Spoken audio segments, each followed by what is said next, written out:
ਬੇਅੰਤ ਸੁਆਮੀ, ਕੌਣ ਜਾਣੈ ਗੁਣ ਤੇਰੇ। ਗਾਵਤੀ ਉਦਰੇ ਸੁਣਤੇ ਉਦਰੇ, ਬਿਨ ਸੇ ਪਾਪ ਗਨਿਰੇ।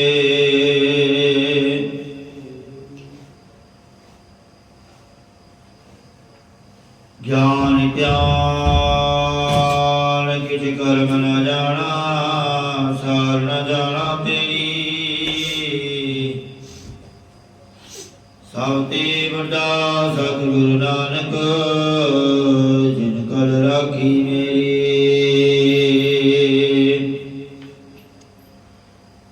ਸਭ ਤੇ ਵੱਡਾ ਸਤਿਗੁਰੂ ਨਾਨਕ, ਜਿਨ ਕਲ ਰਾਖੀ ਮੇਰੀ। ਜੁਗੋ ਜੁਗ ਟਲ ਵਾਲੀਏ ਦੋ ਜਹਾਨ, ਜਗਤ ਗੁਰੂ ਦਸਾਂ ਪਾਤਸ਼ਾਹੀਆਂ ਕੀ ਆਤਮਕ ਜੋਤ ਸਰੂਪ। ਬਾਣੀ ਕੇ ਬੋਹਿਤ ਕਲ ਜੁਗ ਕੇ ਅਵਤਾਰ, ਕੁਰਤਾ ਗੱਦੀ ਤੇ ਵਿਰਾਜਮਾਨ। ਧੰਨ ਧੰਨ ਆਦਿ ਸ੍ਰੀ ਗੁਰੂ ਗ੍ਰੰਥ ਸਾਹਿਬ ਜੀ ਮਹਾਰਾਜ ਜੀ ਦੀ ਨਿੱਘੀ ਗੋਦ ਅੰਦਰ ਜੁੜ ਬੈਠੀ ਗੁਰੂ ਕੀ ਸਾਜੀ ਨਵਾਜੀ ਪਿਆਰੀ ਸਾਧ ਸੰਗਤ ਜੀਓ, ਕਰੋ ਰਸਨਾ ਨੂੰ ਪਵਿੱਤਰ। ਗੱਜ ਵੱਜ ਕੇ ਫਤਿਹ ਪ੍ਰਵਾਨ ਕਰੋ ਜੀ ਆਖੋ ਵਾਹਿਗੁਰੂ ਜੀ ਕਾ ਖਾਲਸਾ, ਵਾਹਿਗੁਰੂ ਜੀ ਕੀ ਫਤਿਹ। ਸੋ ਆਓ ਆਪ ਸਰਬੱਤ ਸੰਗਤਾਂ ਪਿਛਲੇ ਲੰਮੇ ਸਮੇਂ ਤੋਂ ਗੁਰਬਾਣੀ ਦੀ ਵਿਚਾਰ ਦੇ ਨਾਲ ਜੁੜੇ ਹੋਏ ਹੋ।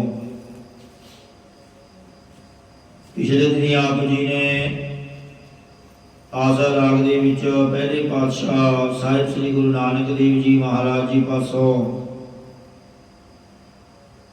ਆਸਾ ਰਾਗ ਦੇ ਵਿੱਚ ਅਸ਼ਟਪਦੀਆਂ ਆਰੰਭ ਹੁੰਦੀਆਂ ਹਨ। ਇਹ ਸ਼ਬਦ, ਇਹ ਅਸ਼ਟਪਦੀ ਮਹਾਰਾਜ ਜੀ ਨੇ ਉਦੋਂ ਉਚਾਰਨ ਕੀਤੀ ਸੀ ਜਦੋਂ ਗੁਰੂ ਮਹਾਰਾਜ ਦੁਨੀਆ ਦਾ ਜੀਵਾਂ ਦਾ ਕਲਿਆਣ ਕਰਦੇ ਯੂਪੀ ਦੇ ਵਿੱਚ ਉਸ ਇਲਾਕੇ ਵਿੱਚ ਪਹੁੰਚੇ ਜਿਸ ਨੂੰ ਅੱਜ ਕੱਲ੍ਹ ਨਾਨਕ ਮਤਾ ਕਹਿੰਦੇ ਹਨ। ਉੱਥੇ ਭਰਤਰੀ ਯੋਗੀ ਦੇ ਨਾਲ ਗੁਰੂ ਮਹਾਰਾਜ ਜੀ ਦੇ ਸਵਾਲ ਜਵਾਬ ਹੋਏ।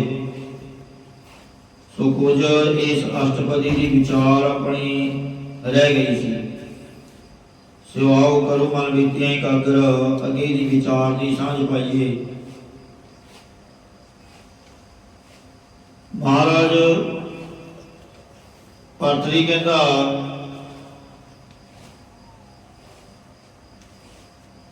ਕਿ हे ਮਹਾਰਾਜ, ਸਾਡੇ 12 ਭੇਖ ਹਨ ਅਤੇ ਜਦੋਂ ਸਾਡਾ ਭੰਡਾਰਾ ਤਿਆਰ ਹੁੰਦਾ ਹੈ ਅਸੀਂ ਨਾਦ ਵਜਾਉਂਦੇ ਹਾਂ। ਤੁਹਾਡਾ ਭੇਖ ਕੀ ਹੈ? ਤੁਹਾਡੇ ਮਤ ਵਿੱਚ ਨਾਦ ਕੀ ਹੈ? ਤਾਂ ਗੁਰੂ ਜੀ ਫਰਮਾਉਂਦੇ ਹਨ, ਦਰਸ਼ਨ ਆਪ ਸਹਿਜ ਕਰ ਆਵੈ, ਨਿਰਮਲ ਬਾਣੀ ਨਾਦ ਵਜਾਵੈ। हे ਭਰਤਰੀ, ਸਾਡੇ ਮਤ ਅਨੁਸਾਰ ਜੋ ਸ਼ਾਂਤੀ ਨਾਲ ਆਪਣੇ ਘਰ ਵਿੱਚ ਭਾਵ ਅੰਤਰਮੁਖ ਬਿਰਤੀ ਵਿੱਚ ਆਉਣਾ ਹੈ, ਇਹੋ ਹੀ ਸਾਡਾ ਦਰਸ਼ਨ ਭਾਵ ਭੇਖ ਮਤ ਹੈ।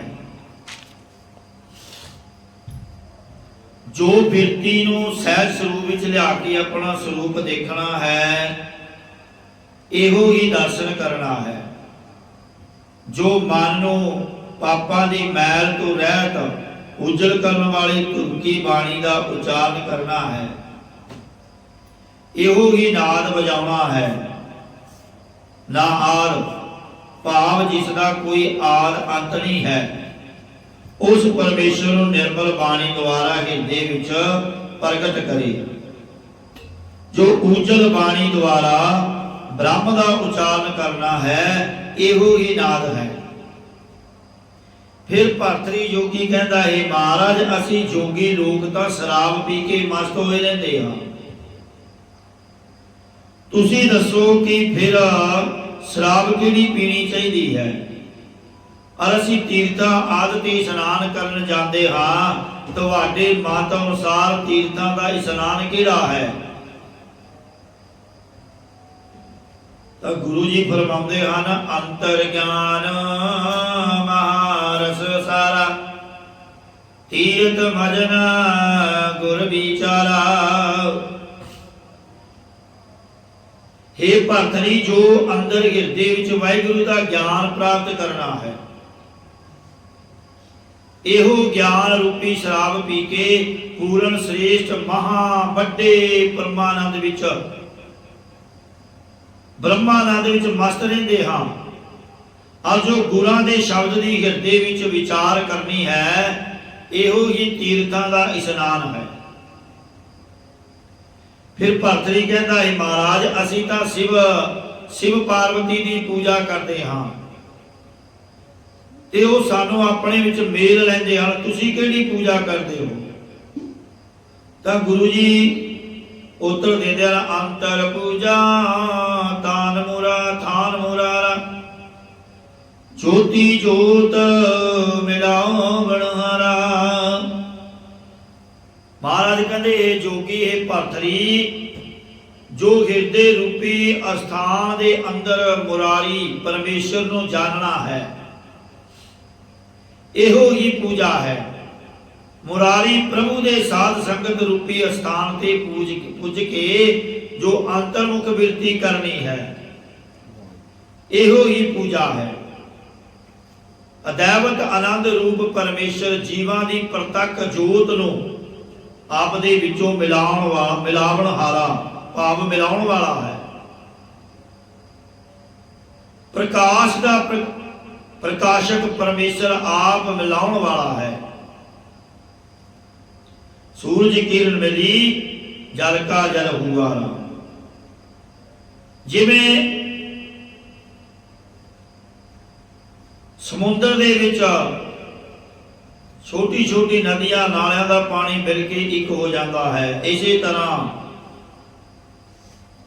जीव जिहड़े नाम जपदे हन वो ते परमात्मा एक हो जाते। फिर भरतरी कहता है, महाराज सानू जोगियां नूं तां अनहद वाजे सुन के आनंद प्राप्त हुंदा है, तुहाडे अनुसार आनंद किस नूं प्राप्त हुंदा है? तां गुरु जी फरमाउंदे हन, रस रसिया मत एकै पाए, तख्त निवासी पंच समाय। महाराज कहते हे जोगी, जो सारियां विच आनंद स्वरूप परमेश्वर है, जिसदा मन बुद्धि करके उस विच रस रह सहित होया है, उसनूं एक दा प्रकाश हुंदा है। जिन्हां दी बुद्ध एक परमेश्वर दे प्रेम विच रंगी हुई है, वो आनंद दे विच कदाकार रहंदे हन। उन्हां दे पंज काम आदि विकार नाश हो गए हन, ते वो स्वरूप रूपी सिंहासन ते बसन वाले हन, जो साध संगत रूपी तख्त ते निवास करता है। उसदे पंज शब्द स्पर्श आदि विषय मिट जाते हैं, भाव काम क्रोध लोभ अहंकार। जदों वह अंतर्मुख बिरती रूपी तख्त ते निवासी हुंदा है, अते उसदे अंदर पंजे सत संतोख दया धर्म विचार आके समा जाते हैं। जदों ये पंज शुभ गुण आके समाए, तां फिर वह तुरिया पद रूपी तख्त का निवासी हो जाता है। ते वो पंज संत जन तुरिया पद दे विच ही समा जाते हैं। फिर वो जानते हैं कि दसम द्वार रूपी तख्त ते वो परमेश्वर आप निवास करता है। ते खेचरी उचरी चरचरी अगोचरी उन मनी पंजी अवस्था समा जांदियां हन, क्यों वो दसवें द्वार रूपी तख्त ते निवास करते हैं। फिर वो जानते हैं कि संसार रूपी तख्त उपर चेतन परमेश्वर आप निवास करता है। यो निश्चय करके उस रूप रूपी तख्त ते निवासी हो जाते हैं अते चेतन स्वरूप विच समा जाते हैं। कार कमाई खसमर जाए, अवगत नाथ नन किया जाए। ਅਕਾਲ ਪੁਰਖ ਦੀ ਆਗਿਆ ਵਿੱਚ ਚੱਲ ਕੇ ਭਗਤੀ ਰੂਪੀ ਕਾਰ ਨੂੰ ਹੀ ਕਮਾਉਣਾ ਕਰੋ। ਜੋ ਗਿਆਤ ਪੂਰਵਕ ਸਾਰਿਆਂ ਦਾ ਸੁਆਮੀ ਹੈ, ਜੋ ਨਾਸ ਤੋਂ ਰਹਿਤ ਪਰਮੇਸ਼ਰ ਹੈ, ਉਹ ਗੁਰਾਂ ਤੋਂ ਬਿਨਾ ਜਾਣਿਆ ਨਹੀਂ ਜਾਂਦਾ। ਜਲ ਮੈਂ ਉਪਜੈ ਜਲਦੀ ਦੂਰ,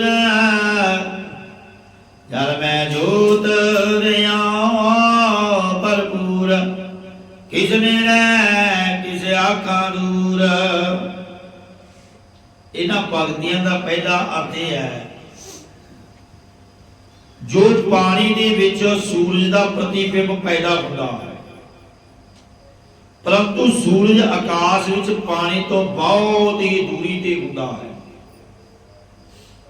ਪਾਣੀ ਵਿੱਚ ਸੂਰਜ ਦੀ ਜੋਤ ਦਾ ਪ੍ਰਤੀਬਿੰਬ ਹੁੰਦਾ ਹੈ ਤੇ ਸੂਰਜ ਜਲ ਆਦਿਕਾਂ ਵਿੱਚ ਵਿਆਪਕ ਹੋ ਰਿਹਾ ਹੈ।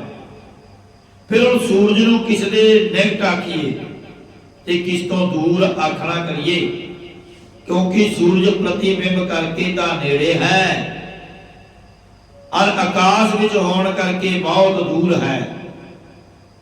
ਇਉਂ ਨਾ ਨੇੜੇ ਕਿਹਾ ਜਾਂਦਾ ਹੈ ਤੇ ਨਾ ਦੂਰ ਕਿਹਾ ਜਾਂਦਾ ਹੈ। ਦੂਜਾ ਅਰਥ ਇਸੇ ਪ੍ਰਕਾਰ ਅੰਤਸ਼ਕਰਨ ਰੂਪੀ ਜਲ ਵਿੱਚ ਚੇਤਨ ਰੂਪੀ ਸੂਰਜ ਦਾ ਪ੍ਰਤੀਬਿੰਬ ਪੈਦਾ ਹੁੰਦਾ ਹੈ, ਪਰੰਤੂ ਉਹ ਚਿਦਾਕਾਸ਼ ਚੇਤਨ ਪ੍ਰਭੂ ਅੰਤਸ਼ਕਰਨ ਦੇ ਸੁਭਾਵਾਂ ਤੋਂ ਦੂਰ ਹੈ। ਜਲ ਆਦਿਕ ਪੰਜਾਂ ਤੱਤਾਂ ਦੀ ਤਮਿਆ ਅੰਸ਼ ਤੋਂ ਅੰਤਸ਼ਕਰਨ ਬਣਿਆ ਹੈ। ਇਹਦੇ ਵਿੱਚ ਹੀ ਪ੍ਰਭੂ ਦੀ ਜੋਤ ਭਰਪੂਰ ਹੋ ਰਹੀ ਹੈ। ਫਿਰ ਦੱਸੋ ਕਿ ਪਰਮੇਸ਼ਰ ਕਿਸ ਦੇ ਨੇੜੇ ਤੇ ਕਿਸ ਦੇ ਦੂਰ ਆਖੀਏ, ਕਿਉਂਕਿ ਉਸ ਚੇਤਨ ਦਾ ਆਵਾਜ਼ ਤਾਂ ਸਾਰਿਆਂ ਦੇ ਅੰਤःਕਰਨਾਂ ਵਿੱਚੋਂ ਪੈ ਰਿਹਾ ਹੈ। ਔਰ ਤੀਜਾ ਅਰਥ ਇਹਨਾਂ ਪੰਕਤੀਆਂ ਦਾ, ਜਲ ਆਦਿ ਪੰਜ ਤੱਤਾਂ ਤੋਂ ਮਹਾਤਮਾ ਜਨ ਪੈਦਾ ਹੋਏ ਹਨ, ਪਰੰਤੂ ਉਹ ਪੰਜਾਂ ਤੱਤਾਂ ਦੇ ਸੁਭਾਅ ਵਿਸ਼ਿਆਂ ਤੋਂ ਦੂਰ ਰਹਿੰਦੇ ਹਨ, ਪਦਾਰਥਾਂ ਰੂਪੀ ਜਲ ਤੋਂ ਦੂਰ ਰਹਿੰਦੇ ਹਨ। ਉਹ ਮਹਾਤਮਾ ਜਨ ਜਲ ਆਦਿਕ ਪੰਜਾਂ ਤੱਤਾਂ ਵਿੱਚ ਹੀ ਪਰਮੇਸ਼ਰ ਦੀ ਜੋਤ ਨੂੰ ਵਿਆਪਕ ਹੋ ਰਿਹਾ ਵੇਖਦੇ ਹਨ। ਹੁਣ ਉਸ ਪ੍ਰਭੂ ਨੂੰ ਕਿਸ ਦੇ ਨੇੜੇ ਆਖੀਏ ਤੇ ਕਿਸ ਤੋਂ ਦੂਰ ਕਹੀਏ, ਕਿਉਂਕਿ ਗਿਆਨਵਾਨ ਨੇੜੇ ਸਮਝਦੇ ਹਨ ਤੇ ਅਗਿਆਨੀ ਦੂਰ ਸਮਝਦੇ ਹਨ। ਸਾਰਿਆਂ ਦੇ ਅੰਤःਕਰਨ ਵਿੱਚ ਚੇਤਨ ਵਿਆਪ ਰਿਹਾ ਹੈ, ਸਾਰਿਆਂ ਦੇ ਅੰਦਰ ਪ੍ਰਮਾਤਮਾ ਵਸ ਰਿਹਾ ਹੈ। ਇਸ ਕਰਕੇ ਦੂਰ ਕਿਸ ਦੇ ਕਹੀਏ ਅਤੇ ਸਾਰਿਆਂ ਦੇ ਦੇਹ ਅੰਤःਕਰਨ ਦੇ ਸੁਭਾਵਾਂ ਤੋਂ ਅਸੰਗ ਹੈ, ਇਉਂ ਨੇੜੇ ਕਿਵੇਂ ਕਹਿ ਦਈਏ। ਨਿਤ ਗੁਣ ਗਾਵਾਂ ਦੇਖ ਦੂਰ, ਇਹ ਜੋਗੀ ਉਸ ਗੁਣਾਂ ਦੇ ਸਮੁੰਦਰ ਨੂੰ ਅਸੀਂ ਹਰ ਸਮੇਂ ਨੇੜੇ ਵੇਖ ਕੇ ਗਾਉਂਦੇ ਹਾਂ, ਨੇੜੇ ਸਮਝ ਕੇ ਗਾਉਂਦੇ ਹਾਂ। ਅੰਤਰਵਾਰ ਅਮਰ ਨਾ ਕੋਈ, ਜੋ ਤਿਸ ਭਾਵੈ ਸੋ ਗੁਣ ਹੋਏ। ਇਹ ਭਰਤਰੀ ਤੂੰ ਨੀਚੇ ਕਰਕੇ ਸਰੀਰ ਦੇ ਅੰਦਰ ਅਤੇ ਬਾਹਰ ਸੰਸਾਰ ਵਿੱਚ ਉਸ ਪ੍ਰਭੂ ਤੋਂ ਬਿਨਾ ਹੋਰ ਕੋਈ ਜਗ੍ਹਾ ਨਹੀਂ ਹੈ। ਜੋ ਉਸ ਪ੍ਰਭੂ ਨੂੰ ਪਾਉਂਦਾ ਹੈ ਫਿਰ ਉਹ ਹੀ ਹੁੰਦਾ ਹੈ। ਸੁਣ ਭਰਤਰ ਨਾਨਕ ਕਹਿ ਵਿਚਾਰ, ਨਿਰਮਲ ਨਾਮ ਮੇਰਾ ਆਧਾਰ। ਗੁਰੂ ਜੀ ਕਥਨ ਕਰਦੇ ਹਨ ਕਿ हे ਭਰਤਰੀ ਜੋਗੀ ਤੂੰ ਸੁਰਨਾ ਕਰ, ਅਸੀਂ ਤੇਰੇ ਤਾਈਂ ਵਿਚਾਰ ਕਥਨ ਕਰਦੇ ਹਾਂ। ਸਾਡਾ ਤਾਂ ਪਰਮੇਸ਼ਰ ਦਾ ਉਜਲ ਨਾਮ ਹੀ ਆਸਰਾ ਹੈ, ਤੂੰ ਵੀ ਉਸੇ ਦਾ ਆਸਰਾ ਲੈਣਾ ਕਰ।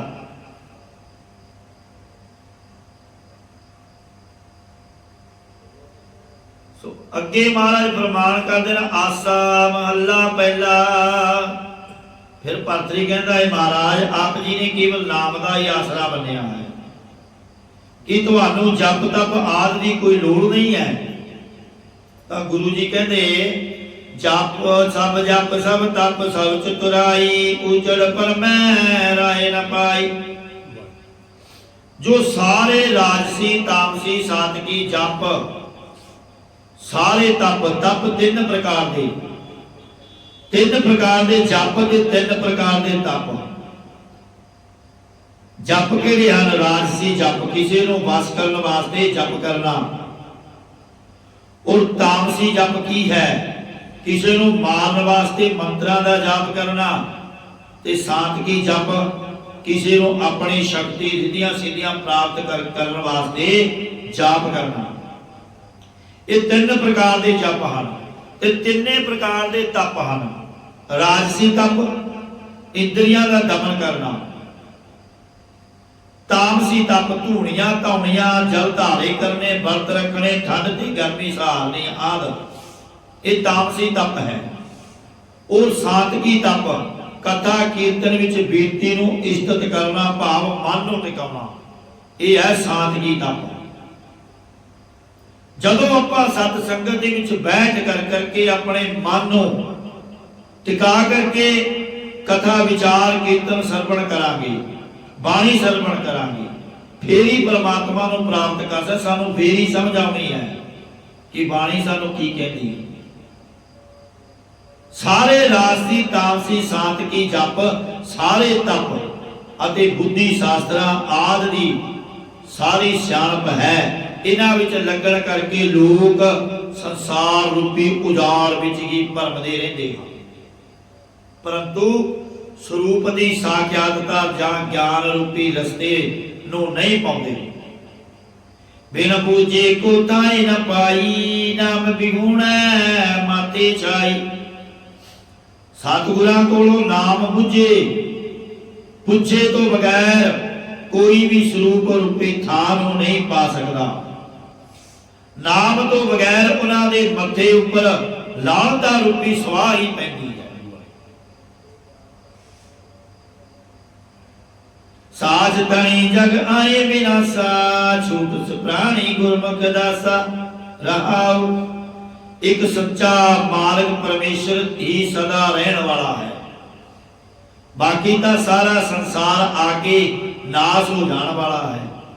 जगत विच जो भी जीव जा पदार्थ आए हैं उन्हां दी बिन आसा आसा तो बिना होना करके अते जो सच्चा मालिक प्रभु है उस विच चित्त दी विरती नूं जोड़ के उसनूं जान ना करे। जे गुरमुख मुखी गुरां दा सेवक बने तो जीव जपण मरण के बंधनां तो छुड़ सकता है। जग मोहे बाधा मोती आसा गुरमती एक पई उदासा। जगत के जीवां ने मोह विच बंधना कीता है अते रात दिन जीवां नूं दुनिया पदार्थां दी बेअंत इच्छा लगी हुई है। एक जिहड़े गुरु दी सिक्ख्या नूं धारण वाले हैं वो संसार तो उपराम हो गए हैं। भाव पदार्थां विच रहिंदे होए भी निर्लेप हैं। अंतर नाम कमल परगासा तिनको नाई जम की त्रासा।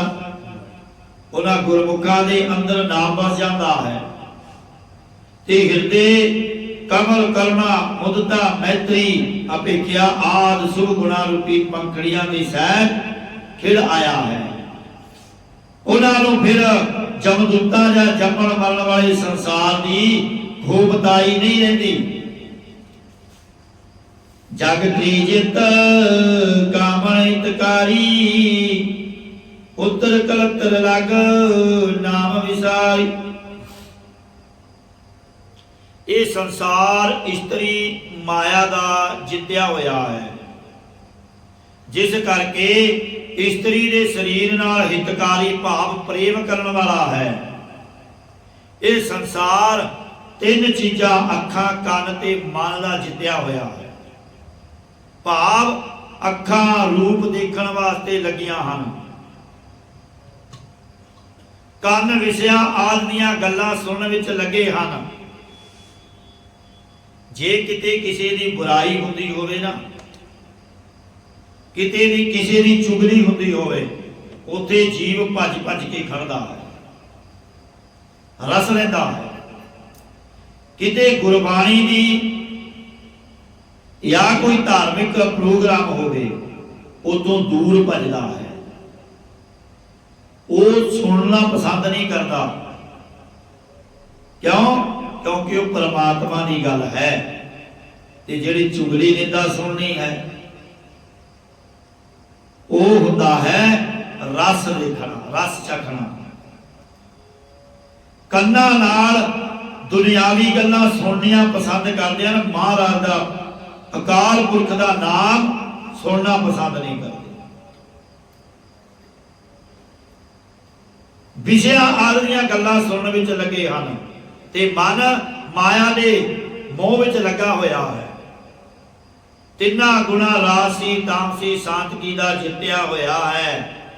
इस करके विषयां दे वास्ते इस्त्रियां नाल प्रेम करने वाला हो रहा है अते पुत्रां दे इस्त्री दे मोह विच लग के परमेश्वर दे नाम नूं भुला दिता है। बिरता जन्म गवाया बाजी हारी, सतगुर सेवी करनी सारी। इस प्रकार संसार के जीवा ने व्यर्थ ही जन्म गवा लिया है ते मनुखा जन्म रूपी खेड विषयां दे दाव विच हार दिती है। जो सच्चे गुरां दी सेवा करते हैं उन्हां दी कमाई श्रेष्ठ है। फिर भरतरी कहता है महाराज जो संत भगत हैं कि वो भी हौमे दे सहित होंदे हन। तो गुरु जी कहते बाहरों मैं कह कहाए, अंदरों मुगता लेप कदे ना लाए। वो संत जन भावें बाहरों शरीर करके भावें हंगता ममता दे सहित बचना नूं कहते हैं, कहते कहाउंदे हन, जपदे हन कि मैं सेवक ने आप कम किया आद हंकार, परंतु अंदरों हिरदे करके हौमे विच हौमे वल्लों छुटे हुए हैं। भाव उन्होंने हंगता हंकार हौमे ममता पापा पुन्ना दी लिपाए मानता कदाचित भी नहीं लगती। वो बाहरों भावें कुछ विकदे होण वेखदे होण पर अंदरों उन्होंने परमात्मा वसिया हुंदा है। अंदरों साफ दिल दे हुंदे हैं, किहड़े जिहड़े नाम जपदे हन परमेश्वर नाल जुड़े हुंदे हन। माया मोह गुरु शब्द जलाए, निर्मल नाम सद हिरदै त्याय। उन्हां संत जना ने माया दे मोह नूं गुरां दे उपदेश दी कमाई करके साड़ दिता है, क्योंकि वो उजल करन वाले परमेश्वर दे नाम नूं हमेशा मन विच चाहुंदे हन। तावत राखै ठाकर आए, सिख संगत कर्म मिलाए। वासना विच दौड़दे होए मन नूं भी बस विच रखदे हन अते उन्हां ने इंद्रियां नूं भी विषयां वल्लों रोक के रखिया है। इहो जे पूर्ण गुरसिखां दी संगत विच पूर्वले निष्काम कर्मां नाल ही प्रभु मिलाउंदा है। परमेश्वर की बख्शिश के सदका ही मिलिया जाता है। गुर बिना भूलो आवे जाए, नदर करी संजोग मिलाए। सतगुरु साहब जी तो बगैर भुले हुए जी आवे जाए, भाव आउंदे जांदे, भाव की जमदे मरदे ही रहंदे हन। जेकर परमेश्वर कृपा दृष्टि कर देवे तां सतगुरां दे मिलाप विच मिला दिंदा है। रूड़ो कहो ना के आ जाई, कथ कथो न कीमत पाई।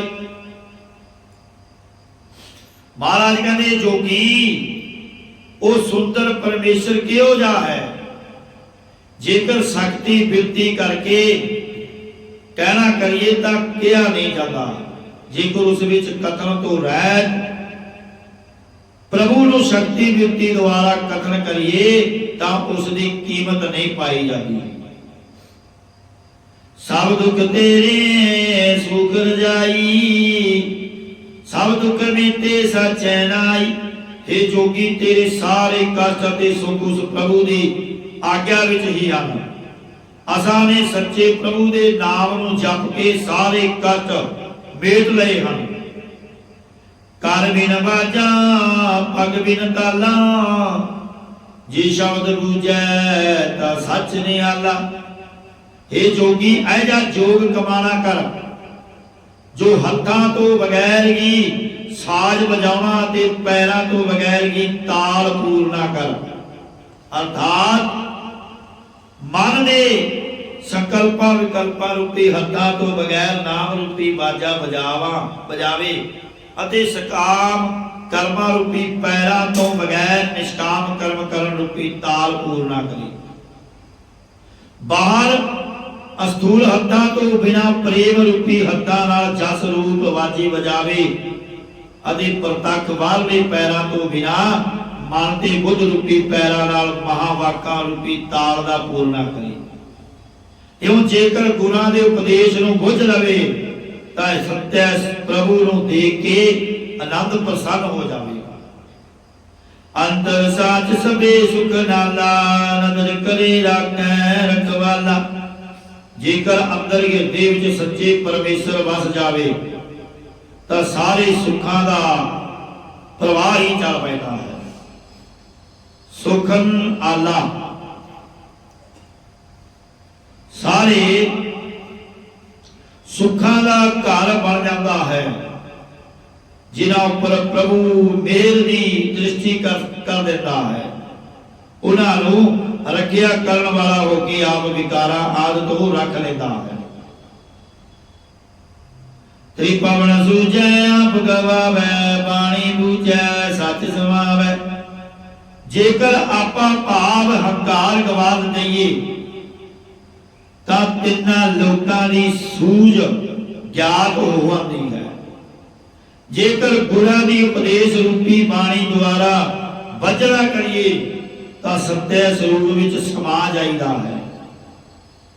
शब्द विचारे एक लिवतारा नानक तन सवारण हारा। जो गुरु साहब जी दे उपदेश दी विचार करदे अते एक रस तेल धारा वांग लगातार अखंड बिरती जोड़ के रहंदे हन। सतगुरु जी कथन करते हैं कि उन्होंने सवारन वाले माता पिता धनता दे योग हैं। वो पुरख धनता दे योग हैं जो अपने मन को सवारन वाले धनता दे योग हैं। आओ इन्हें बेनतियां प्रवान करनिया बाणी की व्याख्या करदियां होया एक दी अनेकां प्रकार दीयां भुल्लां त्रुटियां हो जातियां हैं। साध संगत गुरु महाराज बख्शन योगन बख्श लेना जी। सो गुरु घर आया करो, सेवा करया करो, सिमरन करया करो। बड़े ही सुचज्जे ढंग दे नाल गुरु महाराज जी बाणी अंदर जीवां नूं समझाउंदे हन कि भाई चंगे कर्म कर, सेवा कर, सिमरन कर, जिस दे नाल तेरा पार उतारा होना है। बड़े बड़े जोगी बड़े बड़े महापुरख जिन्होंने गुरु महाराज जी ने गुरु नानक देव जी ने सीधे रस्ते ते तोरिया। भावें वो नाम जपते सन पर उन्हों का नाम जपण का तरीका उल्ट सी। भरतरी योगी